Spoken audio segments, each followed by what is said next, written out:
पति की जान लेने के लिए 3 अटेम्प्ट, चौथी बार में चिकन भात खिलाकर मारा। सोनम से आगे निकली सुनीता। मंडीदीप, मध्य प्रदेश के मंडीदीप क्षेत्र से एक बेहद चौंकाने वाला और क्रूर हत्याकांड सामने आया है, जिसने पूरे इलाके को हिलाकर रख दिया है। एक पत्नी ने अपने पति की जान लेने के लिए न सिर्फ 1 या 2 बार बल्कि 3 बार असफल प्रयास किए। अंततः अपनी चौथी और सुनियोजित कोशिश में उसने अपने पति को चिकन और चावल खिलाकर मौत के घाट उतार दिया। इस अपराध की गंभीरता और इसमें छिपी क्रूरता ने कई अन्य चर्चित मामलों को भी पीछे छोड़ दिया है और आरोपी पत्नी सुनीता की कहानी अब अपराध जगत में चर्चा का विषय बन गई है। कुछ लोग इस मामले को सोनम कांड जैसी घटनाओं से भी अधिक भयावह मान रहे हैं, क्योंकि इसमें हत्या का प्रयास लगातार और योजनाबद्ध तरीके से किया गया। मामले का पर्दाफाश और पुलिस की जांच।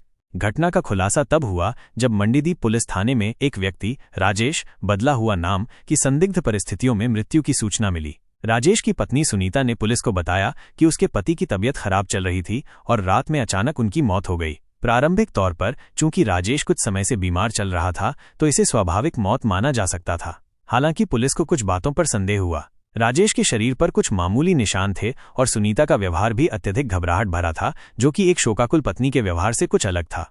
मंडीदीप थाना प्रभारी ने मामले की गंभीरता को समझते हुए शव का पोस्टमार्टम करवाने का निर्देश दिया। पोस्टमार्टम रिपोर्ट ने पुलिस के सभी संदेहों को पुख्ता कर दिया। रिपोर्ट में स्पष्ट रूप से उल्लेख था कि राजेश की मौत किसी बीमारी से नहीं बल्कि जहर के कारण हुई है। इस खुलासे ने मामले को पूरी तरह से पलट दिया। यह अब एक स्वाभाविक मौत नहीं बल्कि सुनियोजित हत्या का मामला बन गया था। पूछताछ का दौर और चौंकाने वाला कबूलनामा।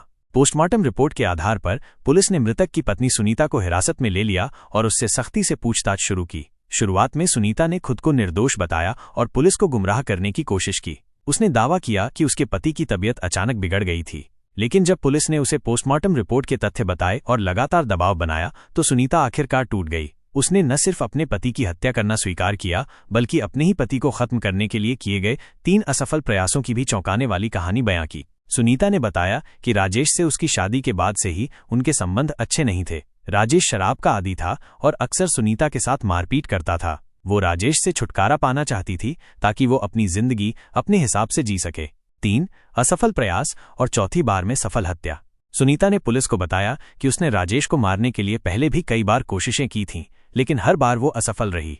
पहला प्रयास, सुनीता ने बताया कि कुछ महीने पहले उसने राजेश के खाने में धीमा जहर मिलाकर देने की कोशिश की थी। उसका इरादा था कि धीरे धीरे जहर देने से उसकी तबीयत इतनी बिगड़ जाए कि अंततः उसकी मौत हो जाए और इसे बीमारी का रूप दिया जा सके। लेकिन राजेश को पेट दर्द और उल्टी की शिकायत हुई और उसे अस्पताल में भर्ती कराया गया, जहां इलाज के बाद वो ठीक हो गया। सुनीता का ये प्रयास विफल रहा।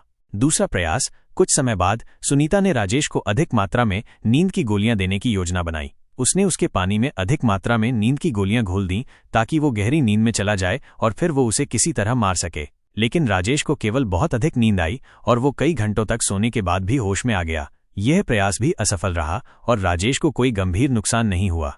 तीसरा प्रयास, अपनी तीसरी कोशिश में सुनीता ने राजेश को बिजली के झटके से मारने की कोशिश की। उसने रात में जब राजेश सो रहा था तो किसी तरह एक नंगी तार को उसके शरीर से छूने का प्रयास किया ताकि उसे करंट लगे, लेकिन या तो तार में पर्याप्त वोल्टेज नहीं था या राजेश को झटका लगा और वो तुरंत जाग गया, जिससे सुनीता अपनी योजना को पूरा नहीं कर पाई।